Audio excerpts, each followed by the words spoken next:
Hey guys. Oh, we already lost Noah. So we are live. Oh, good timing.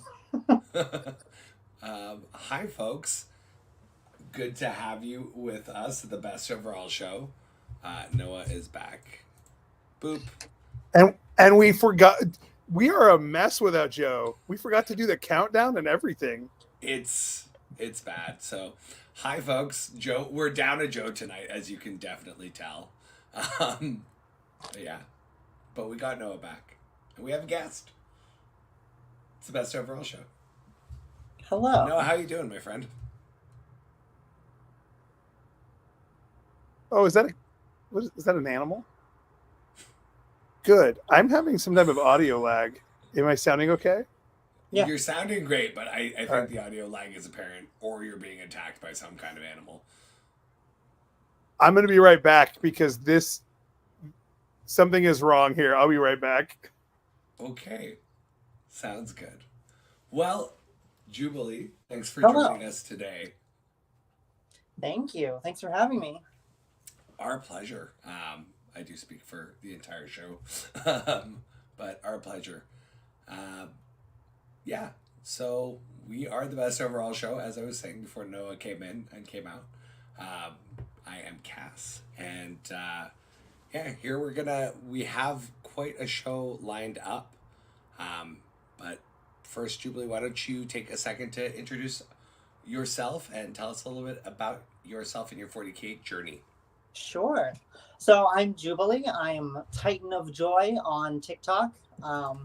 I'm also Titan of Joy on YouTube, but I kind of just upload my occasional longer form videos on here. So we're trying to diversify, but the app's just so easy to use. And my 40K journey, I've been interested in the lore probably for about 10 years. I have a twin brother who's been interested a little longer than me, but we were very strictly just like reading lore people. In fact, I got into painting in 2017, but I had another friend who was into the painting who's like, "Are you going to play 40K?" I'm like, "I'm not a nerd. I'm not playing 40K." And then Sisters of Battle came out, and a little part of my brain, that is the same reason that I rewatch The Tudors probably twice a year, started going, look at that Roman Catholic aesthetic. Isn't that interesting? And I felt the shell of my resistance to 40K crack in 2017, and I resisted for a couple of years. But starting very early last year, I started seeing someone who was also into 40K. And at one point, she was like, "Do you want to come back to my place and look at my 40K army?" And I was like, "Oh, I know this game." But it was actually to look at the 40K army. I go, "This is interesting. I want to get involved in this." And the rest is history. I painted almost 2 armies in the last year, and I got started right as 10th edition got going. You're hooked now. Yeah. You're hooked on the plastic crack. Yeah. Yeah, you don't want to see the table. That's a raid before me in my little 40K closet here. I'm always impressed when guests or Noah are like painting and doing a hobby at the same time as the show. I'm very one thing at a time. Speaking of Noah, hi friend, welcome back. You're a train. Yeah. I was really stupid, so I actually had the YouTube open on accident, and the other side. So what I was getting was I was just hearing myself echo back to me from the YouTube because I'm silly, and apparently I'm supposed to do computers for a living, but apparently I can't.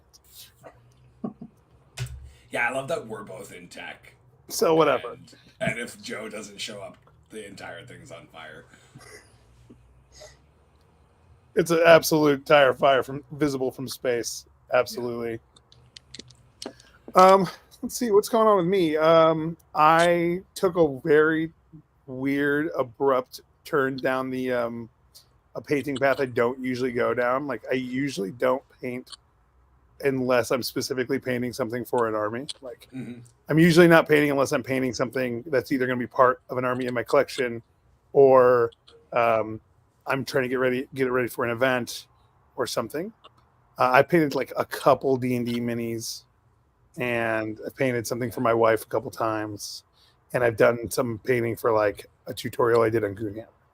That's basically it. But I was sitting here with this really amazing creature caster model, and he's like this giant bloated monster with like a pile of his own guts in his hand, and he's definitely like a greater unclean one counts as. And I've wanted to paint one for like probably since it came out. When I saw that model, I was just like instantly in love, which probably says volumes about the reason I go to therapy once a week. But being magically in love with this thing. Anyway, so I went down this rabbit hole of like, you see people, specifically, you see them a lot on TikTok and YouTube, of like painting and that like hyper detail, many layers, where they're like, painting in like tiny little tick marks to layer many layers to get an effect. And then you have this like super beautiful display piece that's like way better than anything I've ever painted. So I went down the path of like trying to paint in that style, and it's worked out pretty well. He's turned out really well. But boy, does it look terrible at every phase until it is done. It looks horrible. Like there is no progress. Like, oh, it's looking good, looking better. It's like looks like garbage until suddenly it's like, oh, wow, that does actually look like specifically a disease-ridden, sweaty man boob. Moving on. Okay, cool.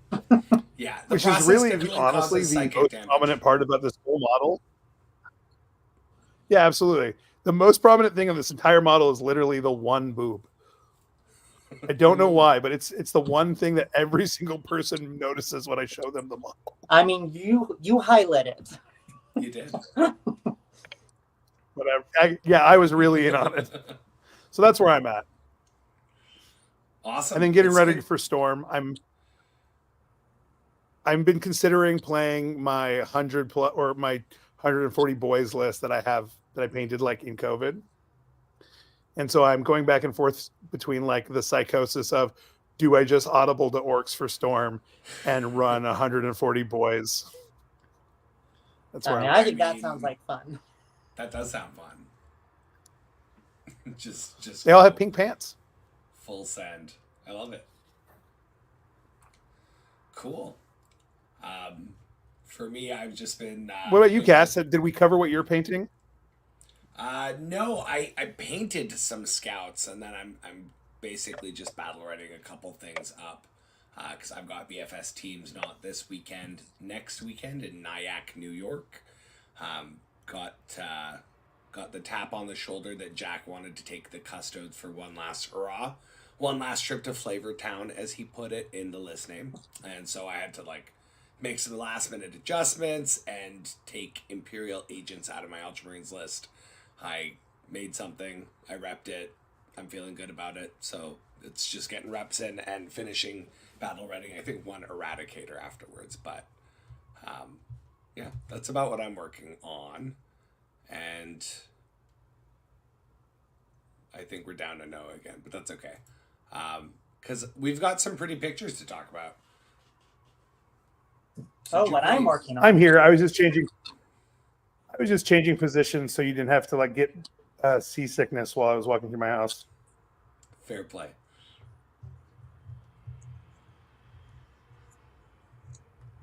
All right, so Jubilee. All right, Jubilee, tell us about your little monster here. Oh, so this is Jerry, and he's not actually interested in the Star God cult. He just really likes fire. And the Gene Stealer kilts can really use that. I just had someone send me a whole bunch of Imperial Guard bits, and I had a small pile of these, and when I was building the first unit of Acolytes, I go, I think these are going to be my demo charges. That's a solid, I like his name too. This is the most frustrating thing I've painted in the last a little bit. Not because it was hard, but because it was easy. That took me like 20 minutes, and I'm furious because I don't have any Tyranids to play. I just have a small pile of Termagants, and I slapped on some contrast paint and did some highlighting and did a little glow of the eyes, and I'm like, this looks cooler than anything I painted in the past like 3 months, which is very frustrating. The color contrast between the pink and the teal is like chef's kiss. I was trying to get some OSL like variation of the glow and the dots as they moved away from the eye, like its brain Yeah. stem was glowing. But Hey, this looks good, especially for how little time you you took for it. yeah, What did it was you my use big for boy. the pink? That's for the the- volupus pink, with I think it's just a craft pink dry brush over top to bring out some of the details a little more. I meant on the glow. Is that the same on the glow on the Oh guy? no, sorry, that's Green Stuff World's fluo rose. It's just a Oh, fluorescent cool. fluorescent pink, with on top of a white ink initial highlight.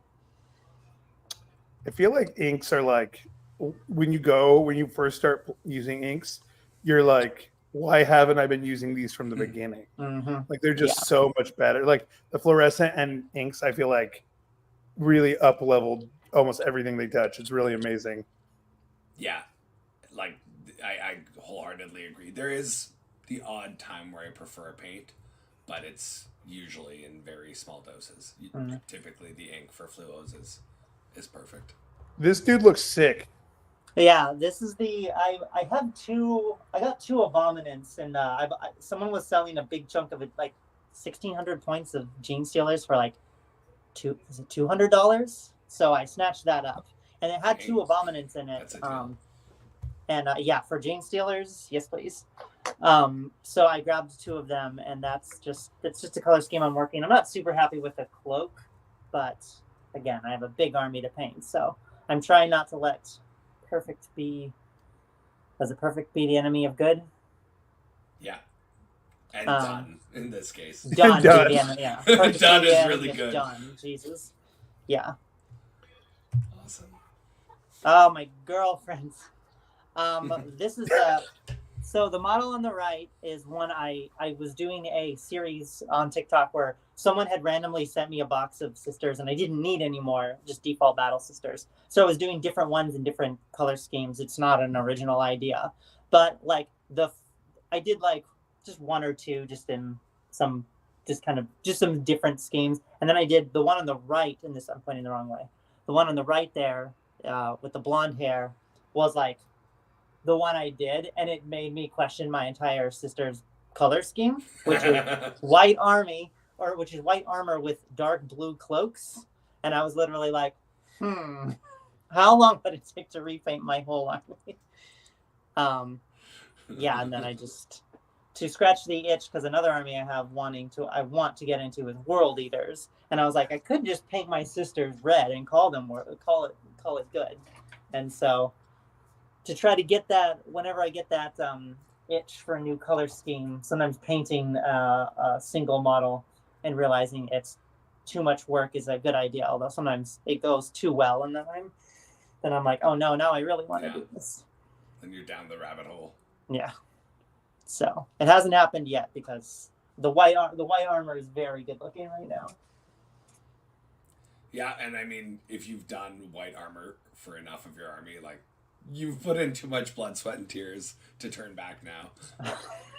Yeah. All right. Real quick, I just want to point out on that picture right there that Jubilee is rocking Noah thumb, and I finally don't feel alone. Hell yeah. Yeah. I am notorious in our group for like coating my thumb and like the meat section by my thumb in paint to the point of like there was an ongoing joke that if my army wasn't battle ready, my thumb was. Well, can I point out that her thumb, you can tell that the paint is like a thin layer. On yours, it looks like my old palette. Like there's like layers of Mixing thick paint on your cake. thumb. So even with your newfound ally in this, you know, you're still Noah Hand is still like something of legend. All right, sir. So this is my. I talked about this before. This is my. I don't know what actual creature catcher model is called. I'll My find out. approach when I was doing it, the thing that's been in my head is like making a Lord of Spring.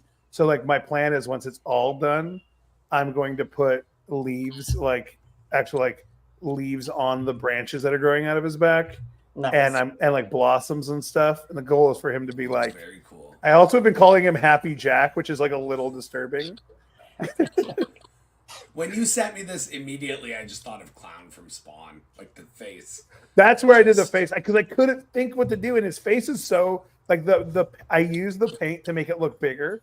You can't tell in this picture really, but his face is actually really small.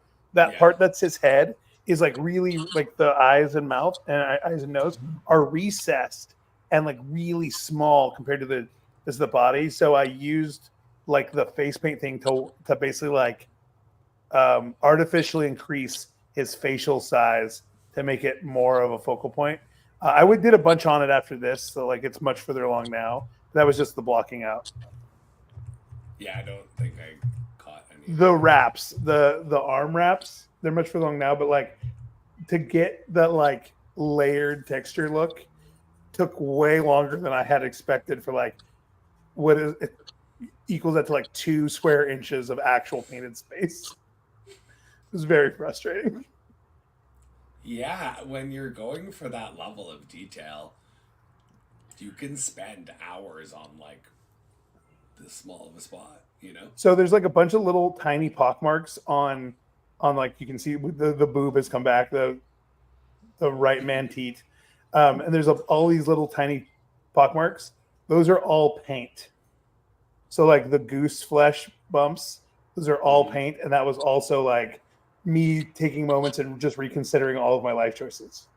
Jesus. Well, beautifully done. Thanks, it man. Looks very natural and chaotic, and like I feel like that's where most people fall down with schemes like this. Like it looks real because of that, you know? There's a lot of layers of inks and washes and fluorescence to get to that like chaotic looking flesh thing. But I tell you, like we were talking earlier, it just looked so bad while it was in progress. I'm like, this is terrible. I should just paint this differently. This is bad.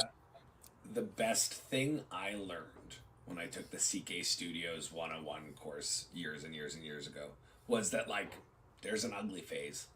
And depending on what you're painting and how you're painting it, that ugly phase is like bigger or smaller. Trust the But process. You gotta trust the process. You absolutely gotta trust the process. But yeah, it is. I think I said it earlier. Like you take psychic damage while you're getting to that point that it's done, and then when it's done, you can like breathe. And All right. Any tournaments coming up? That's the other question. Are you guys, either of you, heading to anything? That's one thing we didn't ask before we got into pictures. So yes, I'm going to BFS teams. Oh yeah, you mentioned that. I mentioned that. Is that who Scout these are for? Are That's- these boys that is going to exactly BFS? what- They are. They are. So it was kind of fun painting up the new Scout models. I gotta say, like really good quality, really good scale. I like them a lot better. I converted Sergeant Talion, so yeah, it's just a simple head swap. But I had the old Talion on my work desk and was painting him, and then they gave us new Scouts. So obviously, I'm gonna bring him forward. But the thing I'm most proud about on these guys is how I did the camo cloaks. So It looks so good. It looks really, Thank really you. fucking cool. thank you. Yeah, no, I the actual like hollow sort of sparking technique, I got off a guy named Zeal Sight on YouTube. So Zeal Sight has a tutorial on how he does his camo cloaks. I quite liked it. I adapted it for my purposes. Like I didn't want it to be turquoise. I wanted something that had a bit of contrast and is gonna like grab your eyes. So I went with that neon green. And then I just decided to glue some of the basing bits that I actually use, like just onto the cloaks and just make it look like, you know, how else are you gonna paint it so it looks like it's really the environment that it's trying to mask itself in. So I'm thinking, because I thought you had painted that on there just because, I mean, it's a 2-dimensional image Mhm. and it looks a little distorted, or maybe it's just basing material at a weird orientation, but it kind of looks like that thing when camo's just sitting there and then it moves and your brain kind of immediately goes, how did I not see that? Which is, I think, why it looks really good. Thank you. Yeah, it has that like disruptive sort of effect. So yeah, that turned out really well, and I'm quite happy about that. So taking those boys. I do have a couple things to battle ready for the tournament because I did have to drop agents. But yeah, that's about it for me. And you're going to Storm. And what about you, Jubilee? Do you do There's an events? there's a local RTT coming up. There was a tournament I didn't sign up for because I was in the process of moving in Pendleton that I just heard some spots opened up for, but that's a long drive and I don't have a hotel room, so I think I will not be doing that anytime soon. But come summertime, I might be able to get away with no summer job. I'm a school bus driver, so I might be a little more mobile in the summer. You suffer from the kind of similar issue as Joe, is that Joe also has a different nature, but has a job that sometimes they just say, "Hey, you're working," or sometimes the schedule is completely inflexible, and he's just like, "I guess I'm not doing events for a while." Yeah. Well, for me, sometimes like when it's a 2-day tournament, it goes till Sunday, and I get up at 4 a.m. on Mondays. So those Yikes. guys can be pretty late. For real. Cass, one last thing I'm going to ask is how is your wonderful significant other, and has she made any more recent puppets? She is lovely. Muppets? Muppets, yes. She went to a class for it. No additional Muppets. Not yet, but there's a lot of projects happening. Okay, I need to send you. I saw one where someone had a Muppet, and they were like, "If I bring this into the car dealership with me and make them negotiate with the Muppet, do you think I'll get a better or worse deal?" Oh my, it'll be so good. That is very dependent on the sense of humor of the person on the other side of that desk. Let me tell you. Or do they want to give you a good deal to get you out of the office? It's crazy. But yeah, maybe Greebles can like come on one of these days. I'll have to I'm so practice with excited. those. It's so cool. Yeah, so we have a kind of a timely subject to talk about today. I don't know if anyone else noticed in the news of Warhammer, of our nerdy hobby, that there was this world-shaking thing that apparently was much bigger deal in the fact that Custodian's got like the worst rules of all time. Yeah, the Emperor came back, right? That's what it was, right? You know, I think it would be less. I think that would cause less hype than what is currently going on. So I love that Custodian's got like literally probably the worst. It's probably worse than Epic. They got like the worst codex. Even if they do better, that codex is just so hollow of like actual competitive stuff, right? And they took away like all of like the endurance and flavor for like, oh, it's a big powerful. Okay, they have like no defensive technique. But like, I literally had this thought in this exact second. But do you think the rules were bad to try to distract from what they knew was gonna be a big? It's like a smear campaign. Like, let's make the Custodian shit so no one will want to play them. Because like usually when things get bad codexes, there's like a massive like outcry of doom crying. It feels like the doom crying has like gone down to a low roar, and what everyone's upset about is apparently there are female custodians, which is like, I'm going to go out and say, because we're actually going to talk about gatekeeping in general, but I think this is a relevant term. It's like, I'm going to say personally that like, I think gender identity and reflection in everything is important. People seeing themselves, feeling reflected in their media is important. Yeah. But like the gender of an 11-foot tall, 900-pound battle tank that happens to have a personality feels like a footnote in most cases to the fact that it is in fact an 11-foot tall, 900-pound tank with a personality. It is so like it is such the least interesting part of this person that you kind of got to say, is it not the crybabies who are bringing their external politics into this game that they claim to want no politics in? We're going to put a pin in that one because that's going to be relevant to this conversation. All I'm going to say on that is that like I saw a lot of noise on the internet, on social media, and I just like I don't feed the trolls. I don't comment. I don't talk. But like Oh, what I that's how you did make notice, money. Come on. what I noticed was that I couldn't find any of these people on StatCheck's ELO numbers, which tell you that they haven't been in an event since like 8th edition, if that. I think I killed Noah. Because I was just wondering. Because honestly, like I'm in this community. I go to a lot of events, both locally and I travel for them, and like I just don't get that vibe from the majority of people that I actually meet in this community.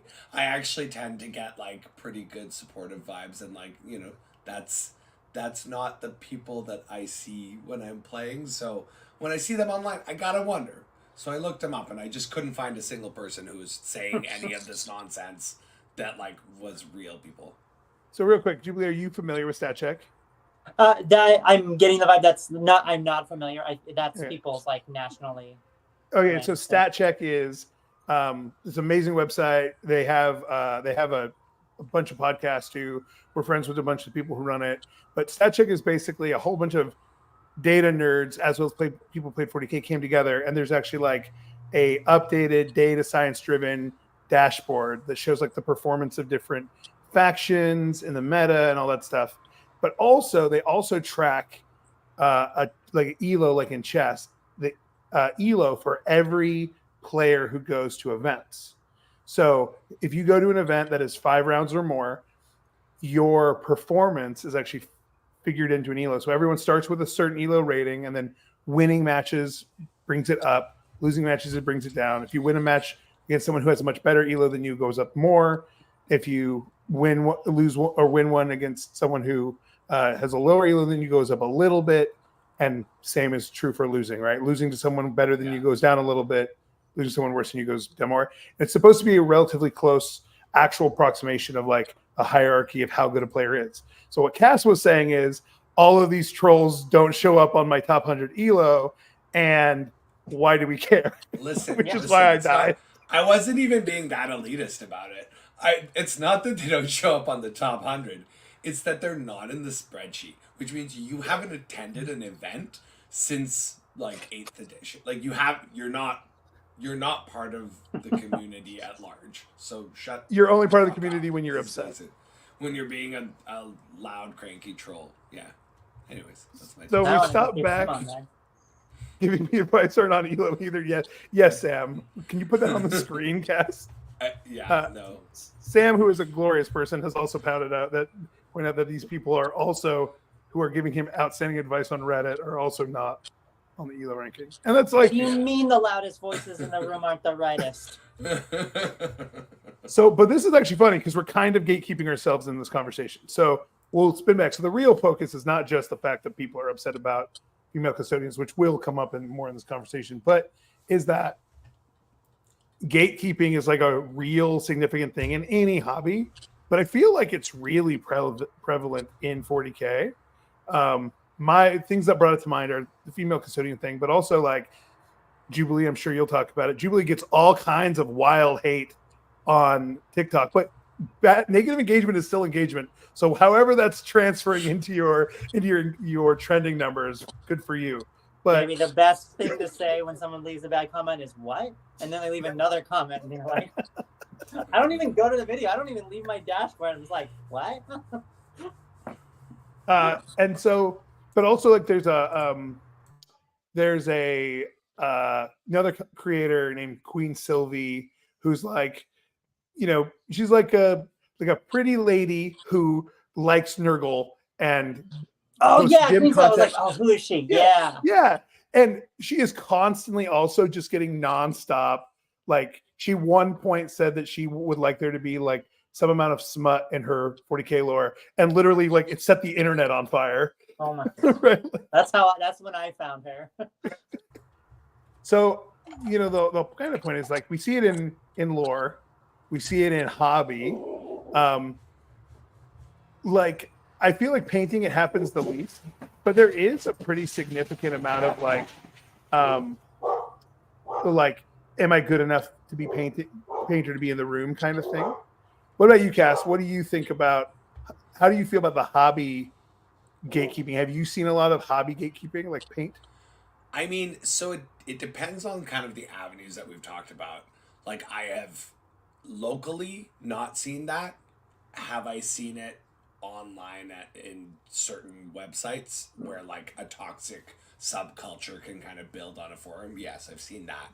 But really, when it comes to like folks actually competing in painting competitions, and I'm not talking about like best painted army for 40K, but you know, like the pretty models we were oogling at LVO in the proper painting competition. In that kind of forum, I have not seen gatekeeping. It's usually like us kind of mentally abusing ourselves about, you know, whether we're good enough or not to be in the room. I don't think anyone's ever made me feel like I didn't deserve to be in the room but myself. No one gatekeeps me harder than I gatekeep myself. Thank you very Pretty much. much.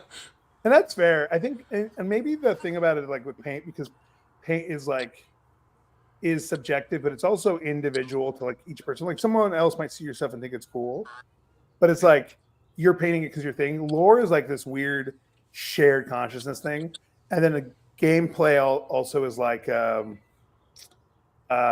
weird social contract. So I was gonna ask you, Jubilee, like you, I know have talked a bunch on your TikTok about going to tournaments and those kind of things. I know like you talked about that you just like went on a whim, I think, to your first one. You were just like, let's go do this. I painted my models. My 6th, 7th, 8th, 9th, and 10th game of Warhammer were at my first grand tournament.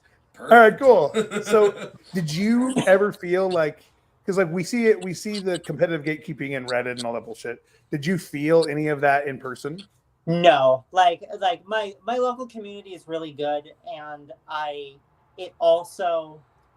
not the only woman, and I'm not the only trans person. Like I think some of that trailblazing has happened already in the local group, but in person, 100% no. Like my first opponent was like, "This is your first tournament. That's cool. I'm gonna be real." Like, and he was just awesome about, you know, describing what he was doing, and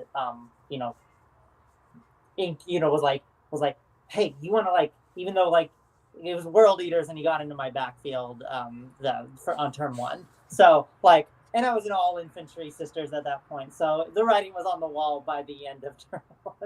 And he goes, keep like break your stuff out, like keep looking for your secondaries, even though you're not going to win the game, like these points will matter for your placement. And I ended up, I was 1-4 at that tournament, and that was better than I thought I was going to do.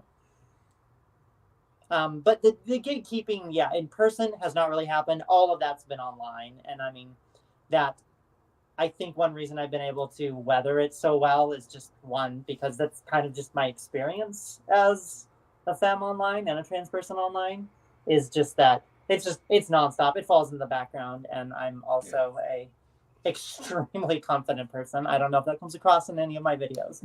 Or but, just a little bit, maybe. Just a little bit. You got some pizzazz. Some razzle dazzle. Yeah.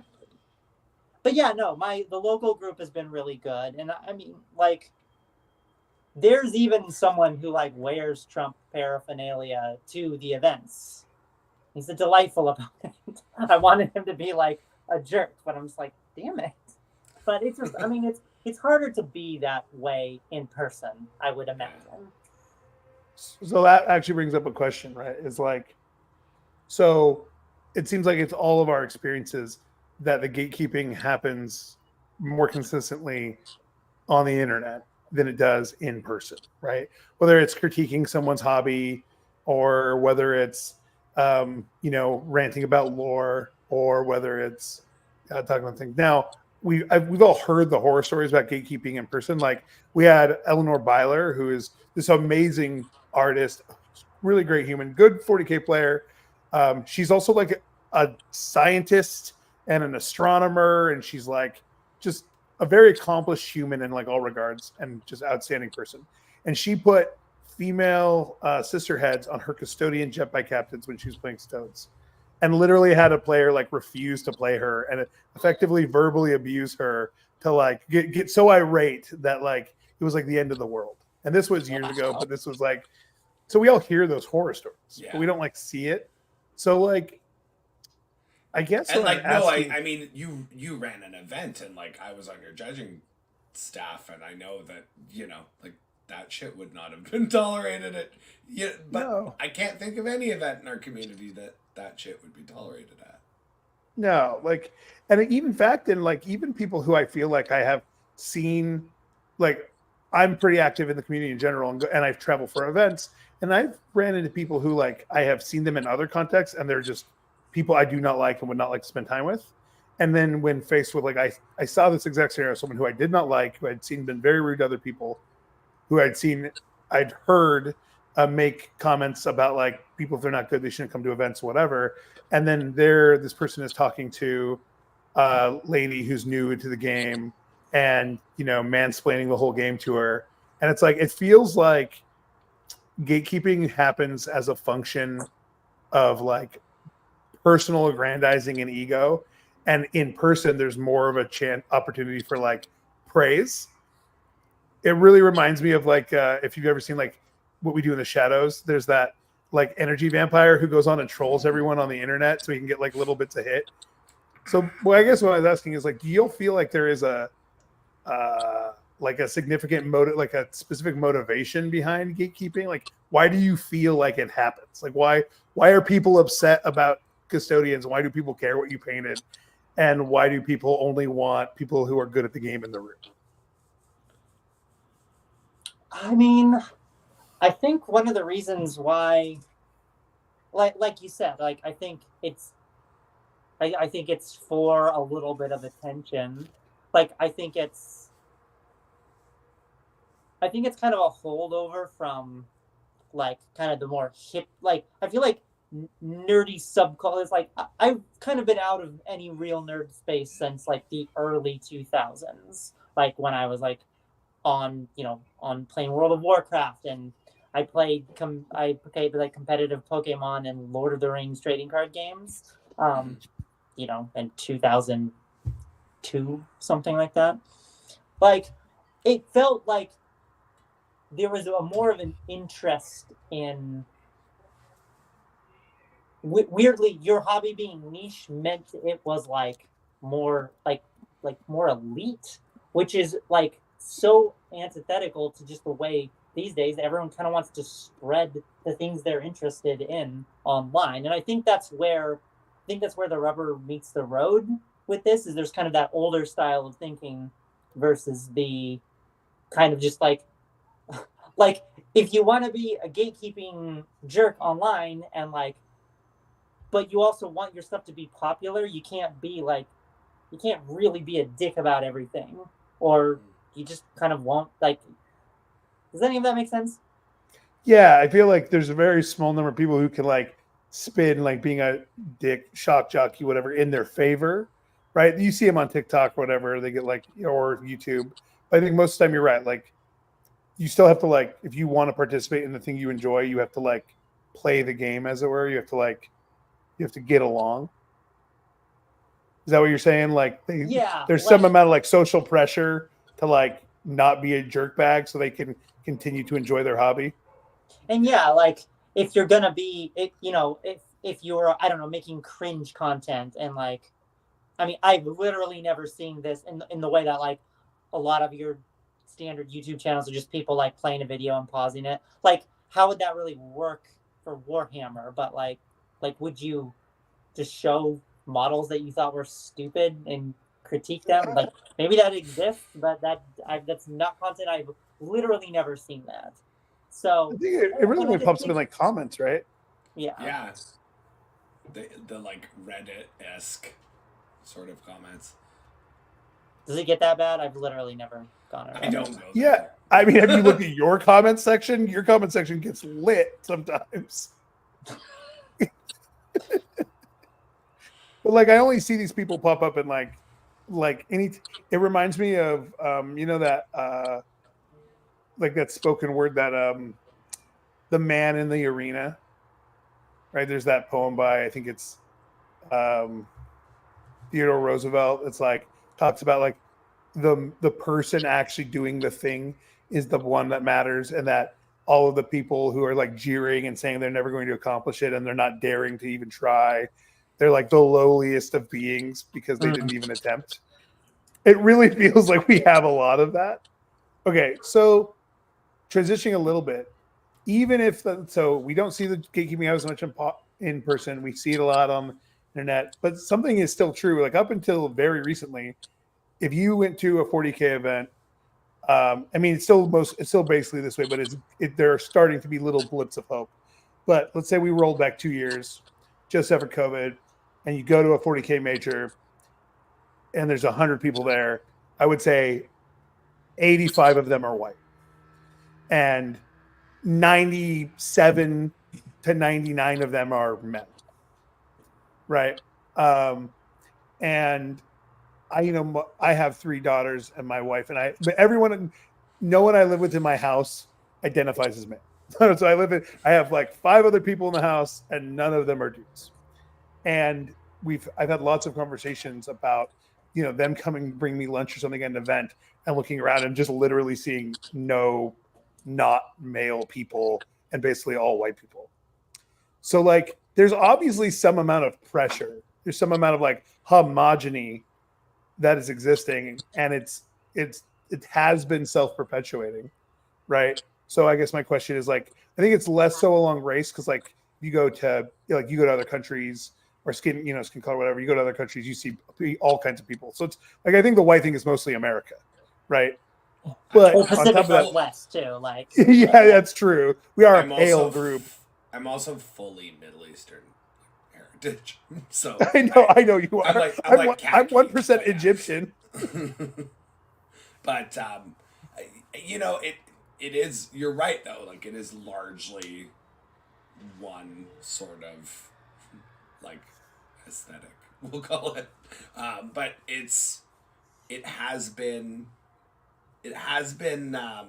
something that, like, I did experience racism in a very low latency sort of way early days.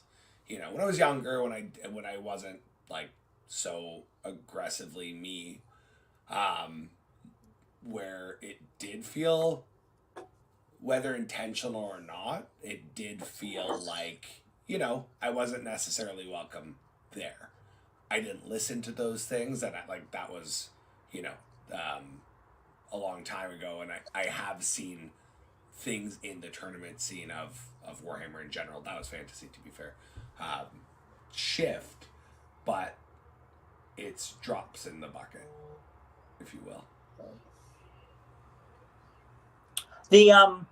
I do think that because it's like, I think one reason why it's really important to like pursue shutting down gatekeeping online is because that is solely the way that people discover the hobby, by and large.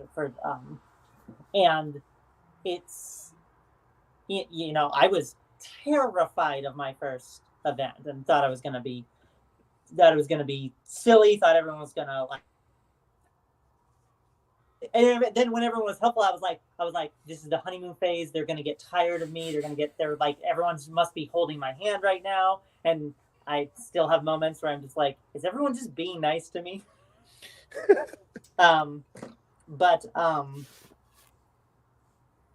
Yeah, I do think that is, I mean, we all know the barriers to entry in the hobby are largely financial, and it's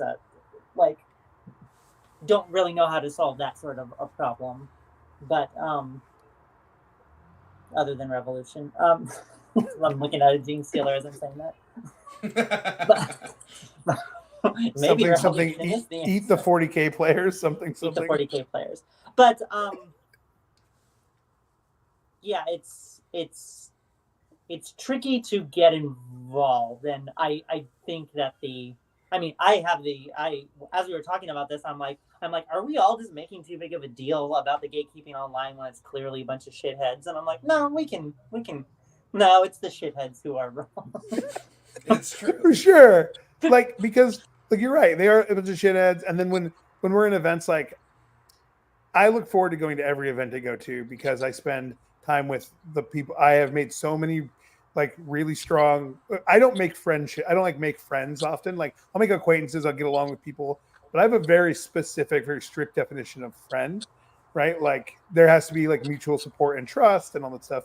I have made more friends, like real friends in 40K than I have in any other aspect of my life. And like I was in the military and whatever, right? And part of that is because there's just so much like other than a couple of like the sour, people that can get upset when they lose or whatever, there is like just like real true joy where people are like, I'm here to play with my toys and I want to spend time having fun playing with my toys. And we're all here to play with our toys.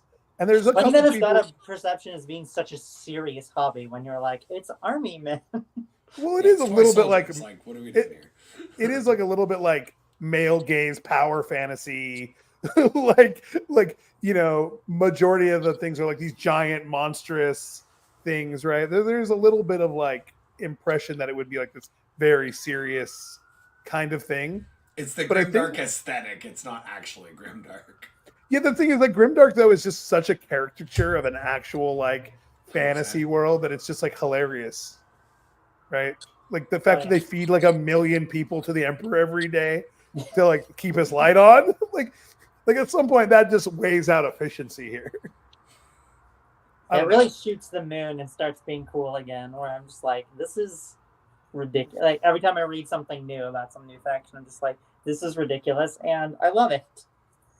I do it, and it blows my mind with like because like I enjoy going and spending time with people at events, and the bigger an event is, the more interesting it tends to be to me, right? So like, don't we just like want more people to participate? And then from like a purely like selfish thing, and I know everybody who paints their models, or even people who commission their models, like I know they feel like this when someone walks up to your table, says, "Can I look at your models?" Immediately your inside is like, yes, please look at my models. Please look at my models. There is not a nerd on the planet who plays 40K who doesn't want someone to come up and tell them how cool their little dollies look. Like that is just the truth. Unless maybe you're so like, you just don't want social interaction, and that's a different thing. You'd like someone to mail you a letter that says how good your dollies look. Like when I quit smoking cigarettes, like I became very hyper aware of where my dopamine was coming from. And that moment that you just described when people are like, hey, like, I love those scouts, or I love that, like, your army looks so great. I'm just like, brrr, like, it's palpable. More, please. Yeah. When Cass and I met, right, I was playing an converted dinosaur tower, right? And he was playing his beautifully, it's like, I don't know if you're in the same age range as we are, but it's how old do you think I am? Oh, what a fun I'm game. 30. I'm 38. Yes. Yes, Cass. No. I'm also 38. Okay. So there was a show called Dino Riders back in the day. Like it was on TV. So it's literally just dinosaurs with guns strapped on their back and people riding the dinosaurs, right? Laser beams and shit. And I literally just made that. I took all the Tau equipment and I strapped it onto Saurian models, and I put dinosaurs riding other dinosaurs with robot parts on for my things. And I literally just made this over the top. And then I printed drones. I printed, we 3D modeled and printed Mario like shells, like from Mario Kart. Yeah. And I had different shells. Like my shield drones had spikes, and my whatever, like all the different shells, and we painted them all up, and it looked like Mario. It was like super brightly like 80s colored. And then I'm playing against Cass, and it's beautifully painted like display level Ultramarines. And literally we spent the first 30 minutes of our clock just geeking out about each other's armies. like we were almost to the 1 hour mark, and we had barely set up because we'd spend most of the time just like bromancing about these toys. Yeah, we just became friends, and then we're like, okay, now that we're friends, let's quickly play this game before the game. To be fair, it was fast moving.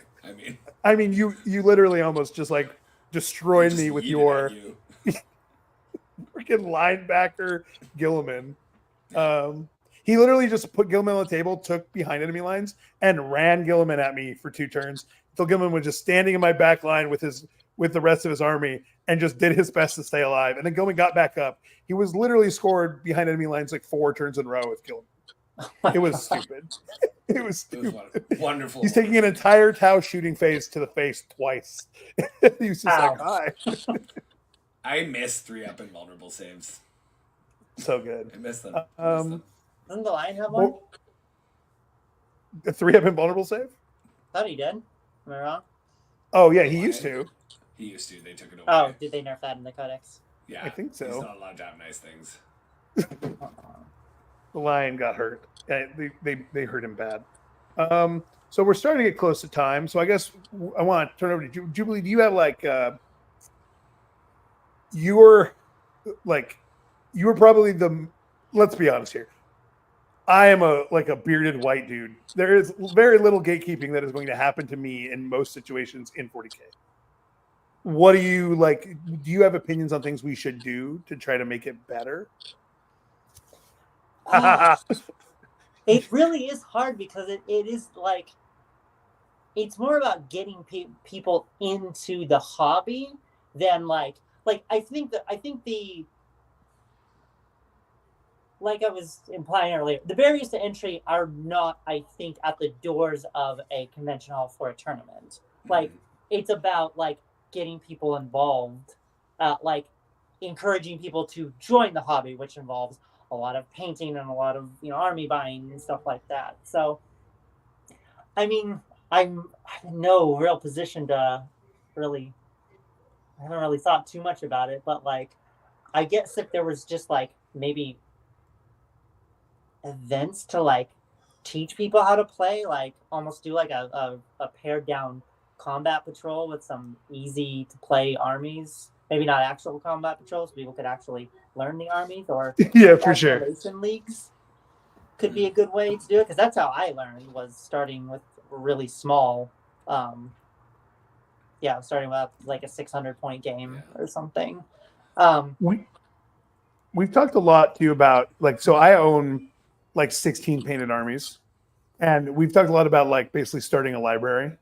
It's like you could check out, like you could come to play and like you play it at the store, but you could come and check out, or like there used to be a rental service where you could actually like order an entire 2,000 point army. They would send you a 2,000 point army. You would pay a down payment and like whatever, and basically insurance. You go play it and then you pack it up and send it back. That's when you were done. Like, I'm sure there's lots of group. I'm sure my group in my area has that capability. Something like that would be really interesting. It just then does become, you need to like get someone interested enough to, I mean, that's an awesome idea, making a library of armies like that. It would also be a fun, like, if a local club or something was like, hey, we don't have a Tyranid army. Let's have like a hobby day where we all sit down and like community made armies. A 200 point or a 200 model army in for the library specifically. Doesn't have to be Golden Demon winning, obviously. And I'm sure like if everyone brought like 1 or 2 random God knows I have like 30 Termagants that I'd be happy to be like, I'm not using these. Go. That would be a really interesting way. I mean, yeah. So I have like a lot of imposter syndrome personally, like in everything I do. I'm always like thinking like I'm terrible, right, at everything I do. But a part of that, because of that, when I see other people like getting on anyone else, I immediately like flash that like the rock scene from Central Intelligence. Like I don't like bullies. Like I just want to like, anytime I see someone being like mean to someone else in any like those contexts online or in person, I immediately just like want to fight. But I think if anything, our current cultural dynamic has taught us that like white knighting is not like always the right way to approach a situation. So that's the other thing, is like, if we see things like this, like if someone was like, for instance, it happens in your comments all the time, people give you shit for a variety of your approaches. Like, how do you feel when people like step up and try to like say something to the person or like jump in on your side? Do you feel supported, or do you feel like, nah, shut up, let me handle this? Oh no, in comments are a thing.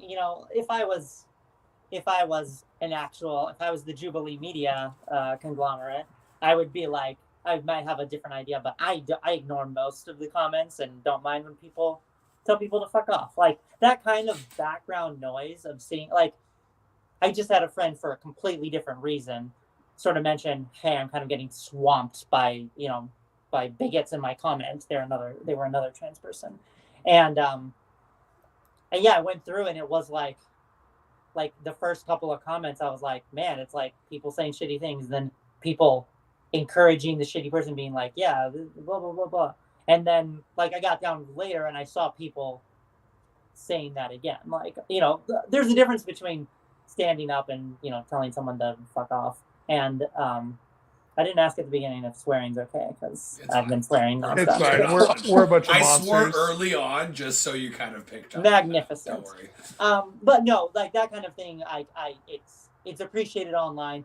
In person, I know there's a de-escalation tactic where, I mean, obviously, if someone is like about to like actually fight someone, stepping in would always be appreciated. Sure. Less so than like if someone was yelling, or not even yelling, if someone was just being shitty to someone, encouraging the person who had gotten yelled at and ignoring, like not confronting the bigot in their presence is a good way to make that situation not any worse. But encouraging them, letting that person know that they're welcome here and that's not the kind of behavior that's tolerated. And then later you can get in the person's face. And then I think we have to end on like a kind of a silly note. Okay, so I'm going to ask questions. I feel like I know this for Cass, but I'm going to ask Cass too. Okay, favorite non-water beverage for both of you? Ooh. I thought I liked gin and tonics, and I think I just like tonic water. All right, cool. You know what? I was torn whether I was going to go the alcohol route or the coffee route. A dirty martini. Yeah, so like just the gin basically with a little splash full of. I'll drink the tonic water. You can have the gin. Perfect. Right, cool. It's a win-win. Am I the only one who is like root beer? Like root beer. Yes. Yeah. Right, cool. I mean, I like root beer, but I feel like I'm playing directly into my like dad stereotype now. Thank you very much. lean into it, man. You gotta right. be the you are. Favorite hot dish. And when I mean hot dish, I mean in the Midwestern sense. Do you understand what that means, Cass? You're a Canadian. Not even a little bit. You might know it as casserole. Oh, okay. Okay. The Midwest, we call it hot dish. I'm gonna go with lasagna. I gotta go lasagna too. Oh, my mom makes a really good chicken broccoli casserole. That's mine, chicken divan. Yeah. Let's go. Oh. Yeah, that's good. That's like the only way I'll eat like Broccoli. boneless chicken. No, not broccoli, but I don't like white meat chicken. But in one of those casseroles, yes, please. I made 2 of them yesterday. Incredible. Rose one. You're just trying to get me to come to an event on the other side of the stage. Well, I mean, we are going to have, I am going to plug, we are going to do another Cascade Clash in October in Mount Vernon, Washington. So everyone who's listened to this podcast has heard me plug Cascade Clash like 9 million times. So we just did it in March. We'll do it again in October, October 4th through 6th. So we're really stoked about that. But yeah, I think so. What's funny is you mentioned that like first major you went to, or that grand tournament. Like all of me and Cass's friends were at that grand tournament. So we have a really wonderful friend, Donald Plummer, who was there. Oh yeah, Donald. Yeah, Donald's great. The Donald's on our team, on my team. Donald is like one of the people I love in 40K. Like you guys were all at that tournament? I wasn't, but like my whole team and okay. a bunch of our people was. Lucas Troller, Tyler Bortel. Those are all people we spend a lot of time with. They were all there. I think Lucas and Donald both went undefeated, right? And Lucas edged Donald out for first place by like this much. But yeah, like that's all of our, like I was super bummed I didn't get to go. I tried to go and they had a wait list and I was like third on the wait list. One thing I kind of want to plug on Cascade Clash. I'm tooting my own horn, but we need to spell it with a K, so it's you. Cascade we Clash. could do that. I'm not mad about that, but I wasn't going to suggest that. kind of in terms of like accessibility to the hobby side of things, I mean, Noah asked me to do the paint judging, like as the head paint judge, and for me, that's really important. That's a big part of the hobby, and so I leaned into it, and I had so much fun doing it. But I got a lot of really positive feedback because I was like really willing to engage with people that were like, how would I get higher points? What would you do better? Any other advice? And I just, like, if you gave me 40 minutes of your time while we're eating lunch, I would just, like, I get, you know. So if you're hobby curious, come to Cascade. Have me paint Hobby judge you, curious. and I did it will- too. I'm glad you said it. But yeah, it's just like I think it's important for folks in the community to do the counter of gatekeeping. Like I you know, trying to make the hobby side less daunting. You know, there are folks like myself who just love to see beautiful models, and you know, if anyone ever is attending one of these events and I'm paint judging, like, know that I will give you as much or as little feedback as you'd like, and really try to help folks kind of enter that side of the hobby as well. So you made me think about it. Like this actually all sparks a thing. So what if, because like the Friday before the event, because it's a 2-day event, is like the RTT, whatever. But so one thing that RTT is, the pre-major RTTs are like prep time, like it's like doing practice rounds basically. But I realize there's not really that for like the other parts. So if on Friday we could run a hobby workshop where not like teach you how to do, but like you show up, there are some dedicated hobbyists who are there who will help you, you know, paint and work with you on things and show you stuff. And maybe we can do a couple minor clinics and whatever, but then also the RTT for the play side. And then maybe, you know, some like other kind of like social stuff, like swap meet stuff, whatever. If we did some of those things, that could encourage some like people who maybe would be less likely to show up to at least show up on Friday, right? Show up Yeah. and paint, show up and whatever. Definitely happy to lead into that. That'd be cool. All right. Well, hopefully, Julie, this was a good experience. Sorry about my technical difficulties at the beginning. It's all good. I was lost in the warp. Yeah, we were both down to Joe. So Vox it was static, fine. all that. Yeah. Joe wasn't here. Tech Priest Joe. Or I guess he'd be a Big Mac, right? Because he's an Either a orc Big player. Mac or a homunculus. He's Drakari these days. Ugh. Yeah, Puppet Master. Puppet Master Joe making a stance. No, Sweet. thanks so much for having me on. We'll have to have you on again another time, maybe. And then for everyone else listening, thank you very much. If you have questions, concerns, and also thank you for bearing with us as we start to like rebuild. We're going to be back on iTunes hopefully in the near future. We're also going to try to port out over all the videos from the previous platform. So we love you very much. And I think I'm supposed to say something about like clicking a bell or slapping a button or something, but Smash that like and subscribe button. I'm There, one psychic of us. damage. Psychic damage. One Plug of your us ears. did the Plug thing. your ears. I gotta do this. All right. Thanks, everybody. Thanks, everyone. Bye. Bye. Bye. All right, Cass, hit the button.